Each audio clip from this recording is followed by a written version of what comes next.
ça bouge beaucoup au Conseil d'orientation pour l'emploi, puisque, voilà, pour vous raconter un peu les coulisses, donc j'avais eu l'occasion, au mois de mars dernier, de participer à une rencontre qui est organisée chez Futurible, dans le même temps que l'ex-présidente du COE, Marie-Claire Carrerger.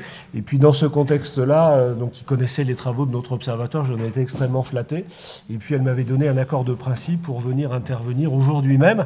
Et puis voilà, haute fonctionnaire, elle a été appelée, je crois, à d'autres fonctions. Mais elle tenait absolument, en tout cas, à respecter la parole donnée. Et puis visiblement, donc, cette parole, vous y tenez également en interne, puisque je sais que vous n'avez absolument pas hésité pour accepter l'invitation et reprendre au débeauté cette proposition. Alors à la fois de venir nous présenter le COE, parce que c'est vraiment, on l'a dit en ouverture, une source inspirante pour nous déjà observatoires, mais véritablement, j'ai envie de dire que dans le contexte que l'on traverse, si on occupe à quelque titre que ce soit un certain niveau de responsabilité, et même pour soi-même, ça relève de la faute professionnelle de ne pas lire les rapports du COE. Donc voilà, ce que je vous propose, c'est précisément de nous expliquer peut-être un peu plus avant alors ce qu'est ce COE, et puis de nous livrer la substantifique moelle des rapports automatisation, numérisation et emploi que vous avez produits et qui véritablement voilà, arrêtent de surfer sur les tartes à la crème qu'on peut lire à droite et à gauche, produites par un certain nombre de cabinets voilà, peu scrupuleux, pour revenir à une vérité factuelle et objective, celle du terrain, et pas celle forcément du business, puisque vous êtes une association de loi 1901. Merci pour ces mots d'encouragement, cette très gentille présentation. C'est pas pour vous mettre la pression, mais on est vraiment très heureux de vous accueillir. Mais moi, je suis très intéressé d'être devant vous, même si je remplace, enfin si j'en profite pour remplacer Marie-Claire un peu au pied levé, mais on a travaillé tous ces derniers mois autour de ce sujet, donc je les connais bien aussi. Je suis très intéressé parce que déjà les débats de cet après-midi, même si je suis arrivé un peu en retard, m'ont vraiment paru tout à fait instructifs et rentrant un petit peu au cœur des choses et au cœur des réalités. Très intéressé aussi parce que c'est l'occasion pour moi de travailler en direct pour la première fois avec l'Observatoire. Alors on a des échanges parce que nous au sein du Conseil de l'Emploi on est assez soucieux de travailler avec les différentes branches professionnelles et leurs différents organes, qu'il s'agisse des observatoires, des OPCA, et justement j'y reviendrai tout à l'heure pour la préparation de nos rapports sur l'impact de l'automatisation et de la numérisation sur l'emploi. On avait saisi l'ensemble des OPCA et des observatoires pour à la fois de branches et régionaux pour avoir des éléments d'analyse sur ces sujets. Donc voilà, donc on est un peu dans la continuité de ces travaux. Donc je suis très intéressé, mais aussi je suis très très embêté, pour ne rien vous cacher, parce que je me rends compte que j'arrive devant vous pour vous présenter des rapports qui d'abord sont un peu daté par rapport à la dernière production que vous avez présentée en début d'après-midi. Et Dosio, avec un prisme qui est peut-être un petit peu macro, généraliste, par rapport aux analyses très factuelles, très sectorielles, très métiers qui ont été les vôtres. Donc ces précautions étant faites, j'espère ne pas trop vous décevoir par mon propos. Je vais commencer peut-être pour vous présenter en deux mots le COE, sa vie, son œuvre, en essayant de vous rassurer d'abord, parce que si nos rapports sont gros, puisque sur ces sujets on a fait 3 rapports de plus de 150 pages chacun, on fait aussi des synthèses d'une dizaine de pages, donc ça vous invitera à y jeter un œil de manière un peu plus facile, un peu plus aisée. Alors le COE, qu'est-ce que c'est ? En fait, le COE, c'est un organisme qui est rattaché administrativement auprès du Premier ministre, mais en fait, on se veut être un organisme indépendant et représentant surtout nos membres. Alors nos membres, c'est qui ? C'est une 50aine de membres. Partenaires sociaux d'un côté, patronat, syndicats au niveau national, interpro, c'est la partie qui donne un petit peu le lead à nos travaux, pour vous dire les choses clairement. Ensuite, on a la représentation des principaux administrations de l'État, administrations centrales dans le domaine économique et social. Pas uniquement le social, pas uniquement l'emploi, mais Bercy, et on l'a souhaité ainsi, est aussi largement impliqué, ainsi que les opérateurs publics, qu'il s'agisse de Pôle emploi, de l'UNEDIC, de l'AFPA par exemple. Et dernier bloc qui nous permet de sortir un petit peu du tripartisme ou du quadripartisme, c'est une présence assez importante de personnalités qualifiées, une quinzaine de membres qui sont soit des économistes, soit des juristes, soit des DRH, soit des représentants de cabinets de conseil. Donc tout ce petit monde travaille ensemble depuis 2005-2006 maintenant, dans une logique d'acculturation commune sur des thèmes appelés à avoir des impacts sur le marché de l'emploi et les politiques de l'emploi telles qu'elles existent aujourd'hui. Le but du jeu du Conseil, qui a été construit un petit peu sur le modèle de ce qu'on appelle notre grand frère, qui est le Conseil d'orientation des retraites, qui est peut-être un peu plus connu que nous, c'est bien l'idée d'arriver avec autour de la table l'ensemble des acteurs, parties prenantes au sujet, d'arriver à des diagnostics à peu près partagés sur la situation, sur les risques et les opportunités de telle ou telle tendance, avec pour objectif d'essayer de dégager ces diagnostics communs pour faciliter le processus de réforme, même si bien sûr au sein du Conseil, les débats sont très libres. Les gens, pour les débats, mettent un peu de côté leur casquette officielle, qu'il s'agisse des organisations syndicales ou des organisations patronales. Pour les débats, il s'agit vraiment d'apprendre ensemble, même si au moment, évidemment, d'adopter les rapports, chacun veille à ce que j'allais dire, lignes rouges, ou tout au moins ces grandes orientations, puissent s'y retrouver. Donc cette idée d'apprendre ensemble, d'arriver à des diagnostics partagés avant le processus de réforme, puisque au moment du processus de réforme, le plus souvent, évidemment, chacun reprend ses droits avec ses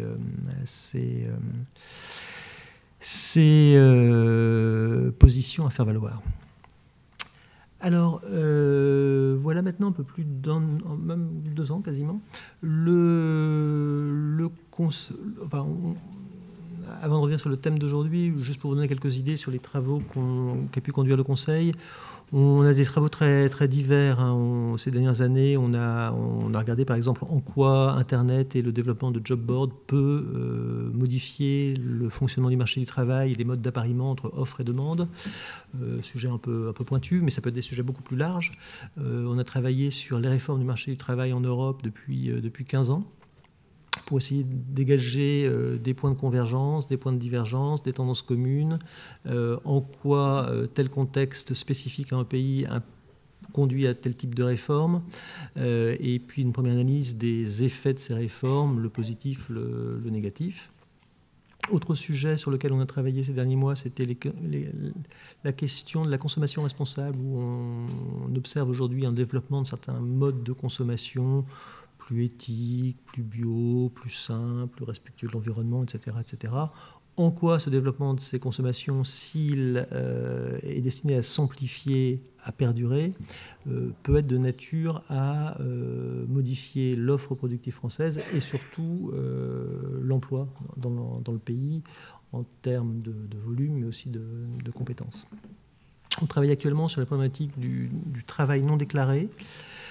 Pas avec une logique, comme on l'a souvent dans la sphère un peu publique, d'essayer de chiffrer le manque à gagner lié au travail non déclaré, mais plutôt de regarder un petit peu au plus près du terrain quels sont les déterminants qui peuvent expliquer qu'on s'écarte des règles, et de voir en quoi tout ça est de nature à modifier le fonctionnement normal du marché du travail et en quoi il faut revoir peut-être le design d'un certain nombre de politiques publiques ou même d'outils aux mains des partenaires sociaux pour essayer de prévenir la non-déclaration ou d'inciter à la déclaration. Donc voilà quelques exemples de nos travaux. Et je reviens à ce que je disais à l'instant. Il y a 2 ans, on s'est tous collectivement interrogés sur la question de la transformation numérique, pour le dire vite. Ce qui a mis la puce à l'oreille, en quelque sorte, des membres, c'était la publication des premières études anglo-saxonnes que vous connaissez sans doute, qui ont été publiées par les chercheurs de l'université d'Oxford, Frey et Osborne, qui expliquait de manière très, j'allais dire péremptoire, le terme n'est pas juste, mais très, très ferme, que d'ici 10 à 15 ans, de l'ordre de 50% des emplois existants aujourd'hui dans les pays développés étaient appelés à disparaître. Donc vous imaginez bien que, compte tenu des acteurs autour de la table, ce type d'analyse, de diagnostic, c'est pour le moins songeur et surtout assez préoccupé. D'où la commande qui nous a été passée, enfin qu'on s'est passée à nous-mêmes en fait, qui est essayer d'ouvrir la boîte de ces études, de regarder un peu comment ils arrivent à ce type de chiffres, quelle est la solidité de ces méthodes, est-ce qu'il y a d'autres méthodes alternatives qui nous permettraient d'en savoir un peu plus, qu'est-ce qu'on peut dire de plus sur la situation de la France, et puis au vu de tout ça, au-delà du risque, comment faire en sorte de minimiser ce risque s'il existe, comment faire en sorte de maximiser les potentiels liés à l'apparition de nouveaux métiers, comment accompagner la phase de transition, tant du point de vue des compétences, et vous l'avez déjà largement abordé, et du point de vue de l'organisation aussi du travail pour faire en sorte que cette transformation numérique puisse être au bénéfice de tous. Voilà un petit peu la logique qui était la nôtre pour ces travaux. Je me rends compte que j'avais un PowerPoint que je n'ai pas utilisé, mais... Alors pour faire ce, on a tout au long de l'année, c'était l'année 2017, on a publié 3 rapports. Le premier sur l'impact sur l'emploi, dans son volume essentiellement, et dans sa structure. Deuxième rapport sur l'impact sur les compétences. Et troisième rapport, l'impact sur l'organisation du travail. Je vais plutôt centrer mon propos, comme il est tard, sur les 2 premiers volets. Et je commencerai par les questions de l'impact sur l'emploi. On a commencé à travailler de manière très, très classique au sein du Conseil par une revue de littérature pour voir un petit peu qu'est-ce qu'on sait de l'impact des révolutions technologiques passées sur l'emploi. Alors, c'est pas facile à faire puisque les séries statistiques cohérentes sont souvent assez récentes. Mais globalement, on arrive à 2 conclusions. C'est que depuis très longtemps, alors même que ces révolutions technologiques ont induit des craintes sur la pérennité de l'emploi, on a quand même constaté que, hormis certaines périodes de frottement, ça s'est toujours traduit par un développement de l'emploi, même si celui-ci s'est considérablement transformé. Et deuxièmement, c'est vrai aussi sur les études les plus récentes dans la fac d'innovation des années 80-90. L'emploi a continué, même si les résultats sont un peu différents suivant les études, mais la base est bien celle-là, l'emploi a quand même continué à se développer. Alors la grande question qui se pose, c'est est-ce qu'avec la révolution numérique actuelle, il y a une spécificité telle, elle serait d'une ampleur, d'une nature ou d'une vitesse de diffusion différentes des vagues technologiques placées qui conduiraient à avoir des résultats un petit peu différents. Des études avaient commencé à explorer le sujet. Je vous ai cité Frey et Osborne, qui a été dupliqué dans le cas spécifiquement français par Roland Berger, que vous voyez affiché au tableau, qui estimait que 42% des emplois actuels étaient appelés à disparaître. Au moment où on a commencé à travailler, il y a une étude de l'OCDE menée par des chercheurs de Mannheim en Allemagne qui, avec une méthode un petit peu différente, et vous verrez convergente avec la méthode qu'on était en train d'expérimenter, est arrivée à des résultats beaucoup plus faibles, puisque leur chiffre, c'était 9%. D'où l'intérêt et l'importance pour le Conseil qu'on soit à peu près au clair sur le diagnostic, parce qu'évidemment, en fonction du diagnostic, que les remèdes et les leviers de changement peuvent être les plus adaptés. Alors, qu'est-ce qu'on a essayé de faire ? On a d'abord essayé de regarder les études, comment elles sont faites. Alors, on a constaté que ces études étaient bien évidemment, dans le cadre d'un exercice prospectif, très fragiles, souffraient d'un certain nombre de biais. Et en pleine cohérence avec nous-mêmes, quand on a bien souligné la limite des études, on a décidé de faire notre propre étude, entachés de même type de biais, même si on a essayé de les limiter par rapport aux travaux, et notamment aux travaux des chercheurs d'Oxford. Je ne veux pas leur jeter la pierre ici, parce que c'était un travail très, très novateur. C'était le premier travail qui a été fait sur le sujet. Donc, évidemment, les premiers travaux essuient les plâtres. C'est beaucoup plus facile pour les successeurs d'essayer d'affiner les analyses et de mitiger, d'adapter les conclusions. Donc, nous, on se plaçait plutôt en suiveur. Avec une méthodologie qui se voulait un petit peu plus précise, parce que les chercheurs d'Oxford, ils procédaient à une analyse par métier. Ils prenaient un métier, ils regardaient les tâches qui étaient exercées par les gens de ce métier, et ils considéraient que si la majorité des tâches étaient de nature à être remplacées par la machine ou le numérique, eh bien la totalité des emplois du métier était appelée à disparaître. D'où ce chiffre de 50% qui était très, très élevé.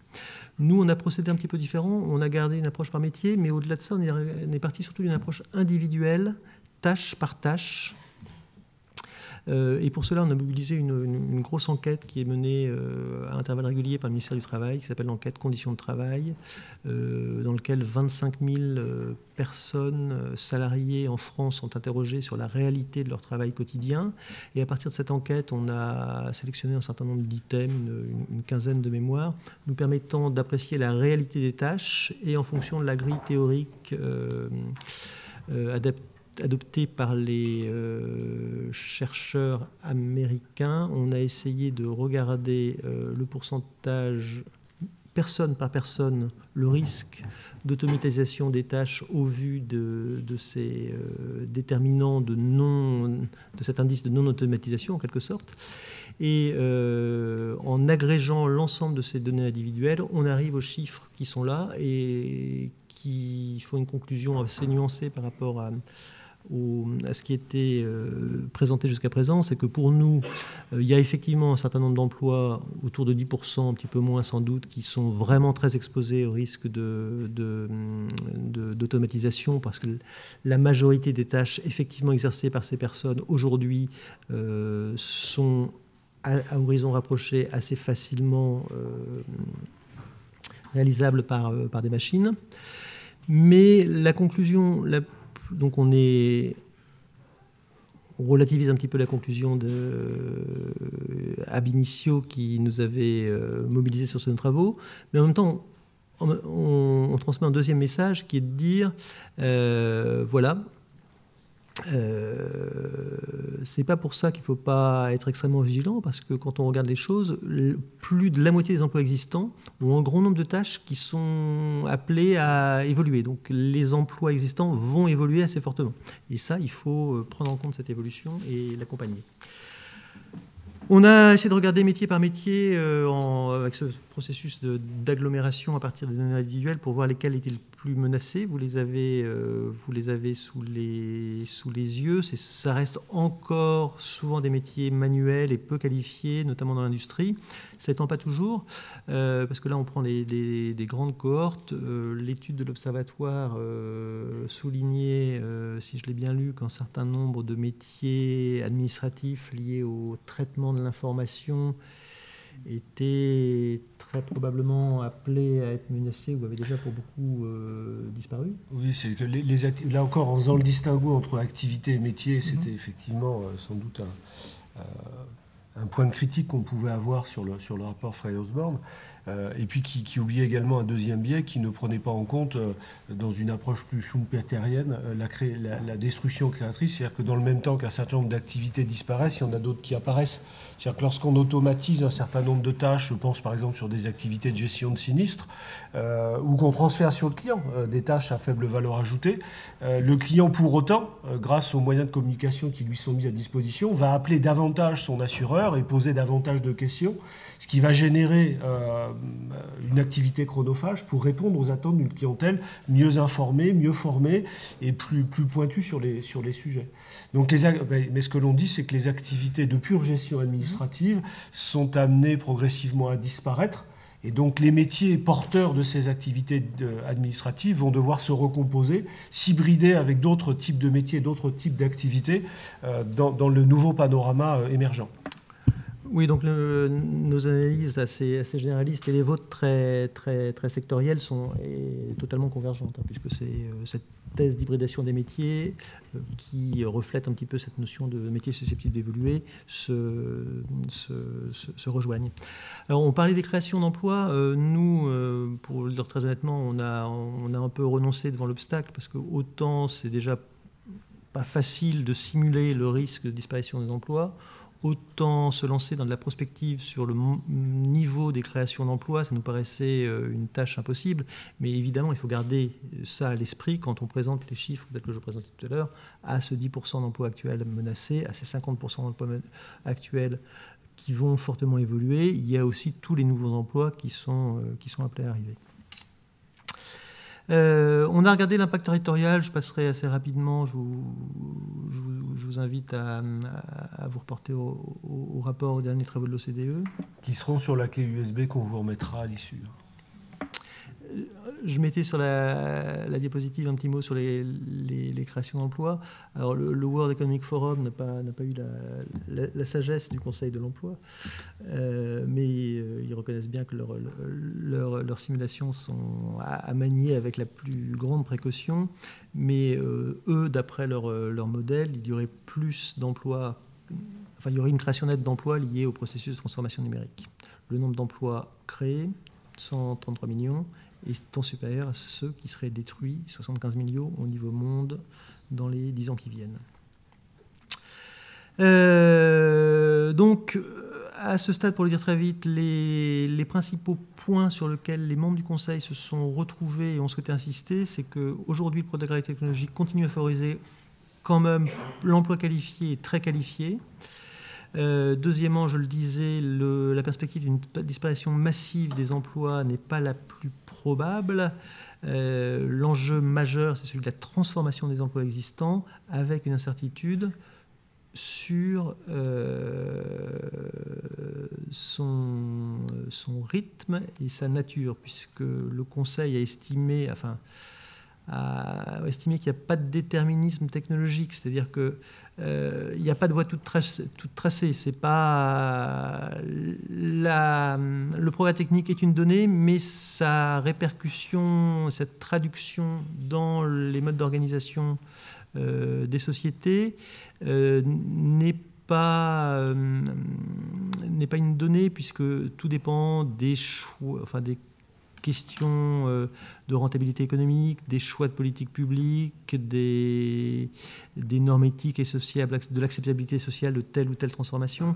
Voilà, donc tout ça est à prendre avec un certain nombre de pincettes. C'était nos premiers travaux sur l'impact de la transformation numérique sur l'emploi. Alors après, on a souhaité aller un petit peu plus loin, puisque vous l'avez dit, la révolution technologique, c'est aussi une révolution des compétences. Alors, nous, ce qu'on a essayé de faire, c'est d'essayer d'identifier les compétences de demain, celles qui seront demandées dans un environnement de travail plus numérisé. Et c'est dans ce cadre-là, notamment, qu'on s'est tourné vers les différents observatoires de branches ou régionaux. Et via l'Obcabaya, on a eu un retour tout à fait intéressant sur vos métiers. Et puis, au vu de ces compétences de demain, essayer de regarder un peu quel est l'état de la situation, quelle est la situation de la population française par rapport à la maîtrise des compétences qui seraient demandées. Le Conseil considère qu'il y aura 3 types de compétences qui seront plus demandées, plus mobilisées dans une économie numérisée. C'est évidemment les compétences expertes directement liées aux technologies elles-mêmes, qu'il s'agisse qu'elles soient demandées dans le secteur des technologies ou dans les secteurs généralistes, pour lesquels le besoin d'experts tech seront plus forts. Après, il y a le deuxième, la question des compétences métiers dont vous parliez tout à l'heure, qui bougent, qui s'hybrident, qui se renouvellent. Et là, il y a besoin de nouvelles compétences métiers. Et puis le point qui nous a beaucoup préoccupé au Conseil, c'est la question, vous en avez parlé là encore tout à l'heure, la question des compétences transversales ou des soft skills. En fait, on entendait aussi beaucoup dire que toutes ces compétences transversales seront beaucoup plus mobilisées demain dans un univers plus numérique. On a voulu regarder un peu plus concrètement, soulever le capot et regarder est-ce que c'est un mythe ou une réalité? Qu'est-ce qui nous permet de tester avec robustesse cette hypothèse de travail qui est quand même très très fortement développée et diffusée. Alors on s'est livré à une deuxième étude en mobilisant cette fois-ci non pas des données françaises mais des données issues de l'enquête PIAC de l'OCDE, qui est une enquête sur les compétences professionnelles des adultes. Avec pour objectif Là, il y avait 4000... L'échantillon est un peu plus réduit par rapport aux 25 000 personnes de l'enquête précédente. Là, c'est seulement pour la France 4500 personnes qui ont été interrogées. Mais là encore, ils sont interrogés de manière individuelle. C'est une enquête individuelle sur la base de la réalité du métier exercé et des compétences mobilisées dans le cadre de ce métier. Et ce qu'on a fait, on a essayé de mettre en corrélation les compétences qui sont demandées et le degré de numérisation de l'environnement professionnel dans lequel les personnes exercent leur activité. Alors les conclusions schématiquement du Conseil, de l'étude, sont les suivantes. Vous les voyez sur la diapo. La fréquence de sollicitation des compétences transversales est élevée dans les environnements numérisés. Cette fréquence est croissante avec l'intensité de la numérisation. Plus l'environnement est numérisé, plus les compétences sont mobilisées. Ça vaut quel que soit le niveau des qualifications des personnes et peut-être même plus pour les peu et les moins qualifiés. Ça vaut aussi quel que soit l'âge. Ça vaut aussi quelles que soient les familles professionnelles, même si c'est peut-être plus net encore pour les professions intermédiaires. Et ça vaut pour l'ensemble de ces compétences transversales, peut-être un peu plus pour les compétences dites cognitives, maîtrise du langage, capacité à résoudre des problèmes et maîtrise du chiffre. Même si la comparaison entre compétences cognitives, compétences relationnelles, compétences situationnelles est, compte tenu de la méthodologie de l'enquête, un peu difficile à faire, mais toutes sont mobilisées, peut-être un peu plus celles-ci. J'en profite pour faire un aparté en réaction aux propos qui étaient tenus tout à l'heure. Donc, pour le Conseil, la thèse d'une plus grande mobilisation des compétences des soft skills dans l'univers numérique est vérifiée de manière assez solide, moyennant les petits bémols que je viens de vous présenter. Il faut quand même prendre, pour les entreprises, faire attention à un point, c'est qu'elles seront plus mobilisées, mais on constate aujourd'hui déjà que même dans des environnements numériques, bon nombre de personnes ont un degré de maîtrise des compétences dans leur vie professionnelle qui est bien supérieur au degré de sollicitation de ces mêmes compétences par leur environnement professionnel. Et ça vaut pour à peu près un quart de la population active. Et ça peut être un point de friction assez important puisque les personnes se trouvent finalement un peu sous-employées dans leur activité. Elles ont un certain nombre de compétences qu'elles ne mettent pas en œuvre, et ça peut être un facteur de démobilisation ou de frustration au travail. Donc, il y a cet enjeu de bien mettre en adéquation, il y a un enjeu de mettre en adéquation, de faire monter le niveau de maîtrise des compétences pour l'ensemble de la population active, pour le mettre en lien avec le degré de mobilisation attendu, mais il y a aussi un degré de sollicitation d'augmentation de la sollicitation pour des personnes qui maîtrisent des compétences sous-employées à l'heure actuelle.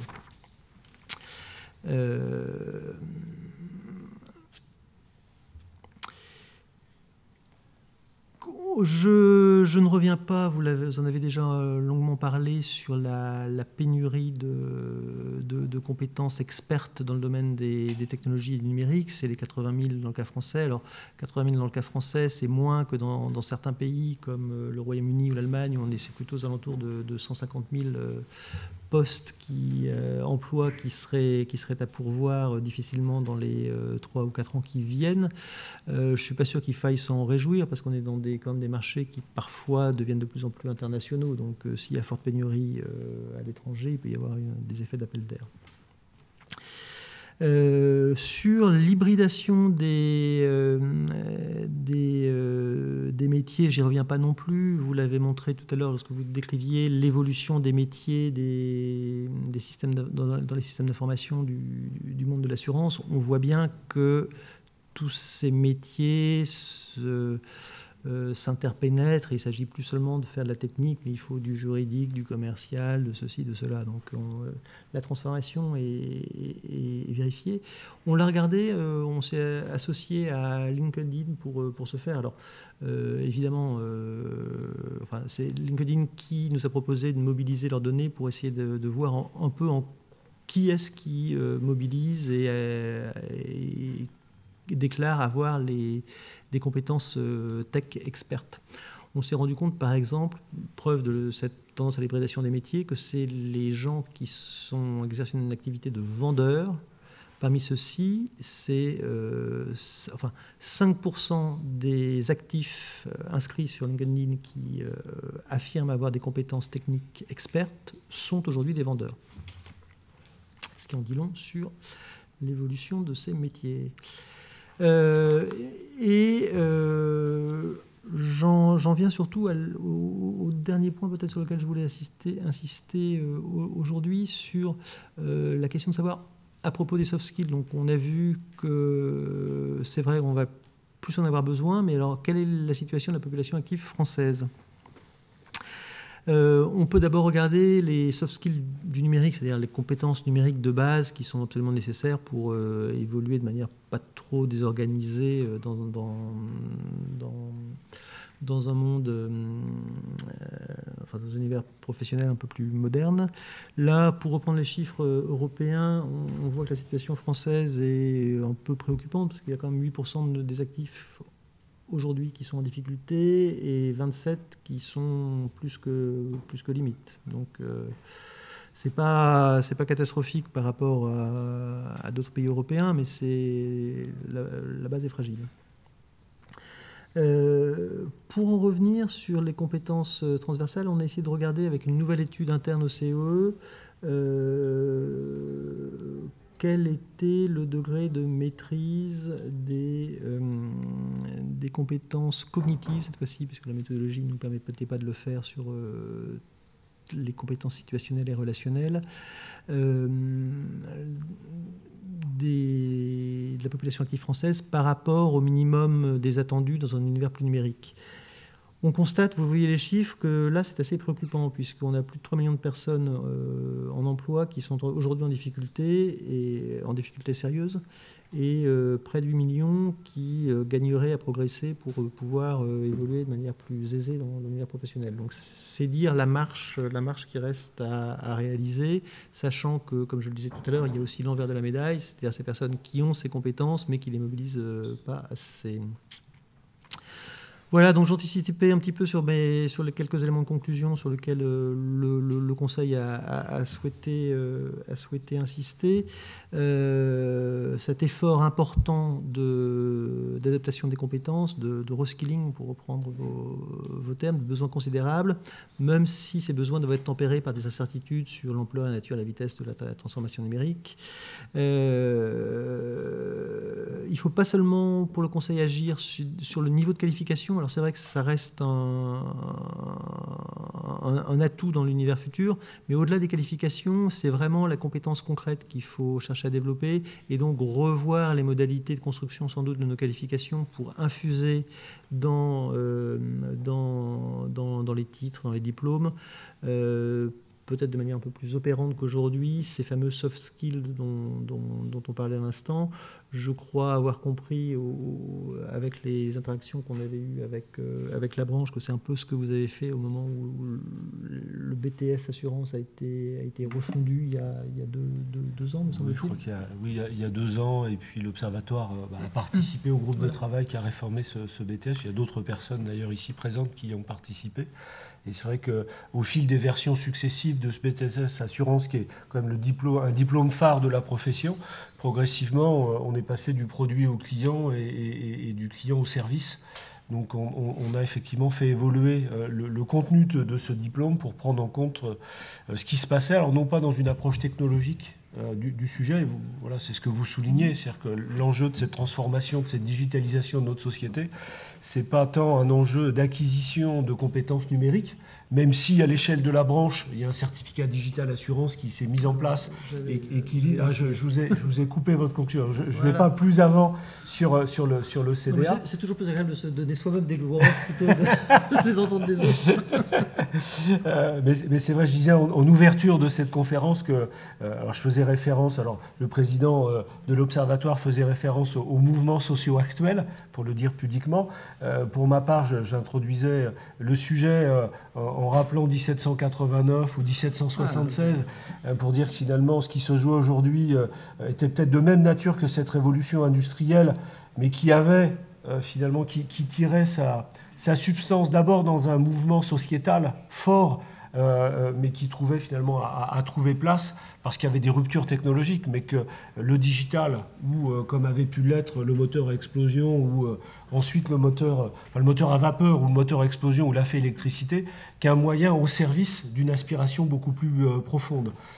Et c'est bien ce qui ressort finalement de vos études, à savoir que l'enjeu, il est d'abord culturel. C'est d'abord une révolution culturelle, une transformation des mentalités à accompagner avec des outils qui vont permettre de le faire. Et qui doit être conçu comme ça dans la modalité de transformation de l'entreprise. Ce n'est pas en partant du numérique pour arriver à l'entreprise, mais c'est bien en repensant globalement le projet stratégique de l'entreprise avec des nouveaux outils numériques que la transformation peut être réussie. Et effectivement, le dernier point sur lequel souhaitait insister le Conseil, c'était 2 choses. C'est que les besoins sont donc énormes.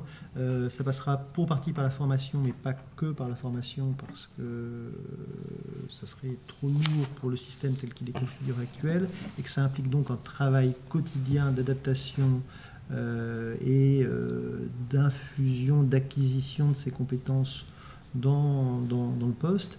Et dernier message du Conseil, c'est que c'est aussi... l'accent va porter sur ces compétences transversales, qu'il s'agisse des compétences numériques, et c'est là que je voulais faire allusion à votre certificat digital de l'assurance, mais aussi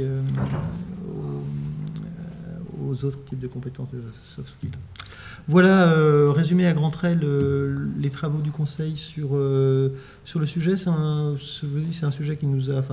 qui a beaucoup intéressé les membres du Conseil, parce que en fait, on partait d'une situation qui était assez compliquée. On l'a bien vu dans les échanges qu'on avait avec nos interlocuteurs, aussi bien dans les branches que dans les régions, que dans les entreprises.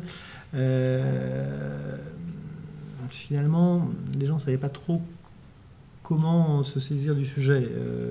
Et notre analyse, c'est qu'il y a eu un retard de mobilisation, ou tout au moins en retard de mobilisation dans ce souci de porter un diagnostic un peu précis et un peu partagé sur le sujet. Alors, depuis, pas mal de retard a été comblé, mais on est encore beaucoup sollicité au sein du Conseil pour venir présenter nos travaux et nos analyses à certaines organisations professionnelles ou certains secteurs qui ne font que lancer aujourd'hui le mouvement. Merci. C'était une synthèse difficile parce que les rapports sont extrêmement denses. Donc, comme je le disais, vous les aurez sur la clé USB qui vous sera donnée à l'issue, puisque vous avez survécu à l'épreuve de la conférence annuelle de l'Observatoire du mois de décembre. Avec les synthèses associés bien évidemment. Est-ce que vous avez quelques questions à poser à notre hôte? Voilà qui confirme que vous avez été parfaitement clair. Non, il y a quand même une question. C'est plus un constat. Moi, ce qui m'a étonné, c'est la liste des métiers présentés. C'est exactement la même que celle des rapports du besoin en main-d'œuvre au Pôle emploi. C'est qu'aujourd'hui, chaque année, Pôle emploi fait un rapport des besoins des métiers en tension, c'est-à-dire des métiers pénuriques, et c'est exactement la même liste. Donc, en fait, je me pose la question, soit aujourd'hui on n'arrive pas à recruter, enfin, il y a beaucoup de demandes, et demain, avec vos travaux, on va dire que finalement ces métiers n'existeront plus, donc on aura plus ce problème. Soit derrière, il y a peut-être un constat... C'est pas totalement la même liste, et c'est pas forcément inconciliable. Je prends un exemple, la SNCF. La SNCF a aujourd'hui un besoin important en conducteurs de train. Il manque de conducteurs de train. Dans 15 ans, est-ce qu'il y aura encore des conducteurs de train? C'est pas sûr, mais voilà. Je pense que principalement aux ouvriers agricoles, des comme ça, parce que c'est vraiment aujourd'hui très pénible. Une problématique centrale, c'est... Oui, mais on voit aussi dans certains sous-secteurs de l'agriculture, il y a aussi une mécanisation un peu à outrance de certaines formes d'exploitation. C'est pas illogique. Une autre question? Simplement une remarque. Quand vous parlez de 10%, 50%, ça représente quand même 2,5 millions de personnes éventuellement touchées par le métier directement touché, ou presque 13 millions de personnes qui sont potentiellement touchées et qu'il va falloir former. Je voulais simplement rappeler les chiffres, et ça montre effectivement l'étendue de la problématique. Vous le faites à raison, parce que c'est effectivement l'effort et les transformations seront massives. La petite nuance étant que ça peut s'étaler, c'est pas à l'instant T, ça peut s'étaler sur un certain nombre d'années, ce qui rend les choses plus facilement gérables. Sur la même chose, c'est la période de transition qui est difficile à gérer. Voilà. Et surtout à accompagner. À apprécier déjà. Combien de temps ça... Parce que lorsque l'on voit que 58% des métiers n'existeront plus en 2035, je veux dire, comment est-ce qu'on arrive à ce chiffre de 58% voilà, où 58% des métiers de 2035 n'existent pas aujourd'hui. Alors là, c'est encore plus... nous, on n'a pas de boule de cristal à l'observatoire. Mais voilà, si on pouvait nous préciser l'heure exacte, voilà, ça nous aiderait beaucoup quand même. Voilà, ça apporterait sans doute de la crédibilité. Parce qu'en matière de statistiques, c'est souvent le chiffre après la virgule qui donne la crédibilité à celui qui le précède. Une dernière question ? Bien, écoutez, merci beaucoup. Mais je vous en prie, merci à vous pour cette invitation. Et puis, voilà, je vous propose de nous retrouver pour un cocktail au foyer juste à côté. Donc dans une version un peu reggae pour compenser la grisaille du temps actuel. C'est pas l'image qu'on avait des métiers de l'assurance? Non, mais on se dit qu'il faut la casser un peu. Je vois ça.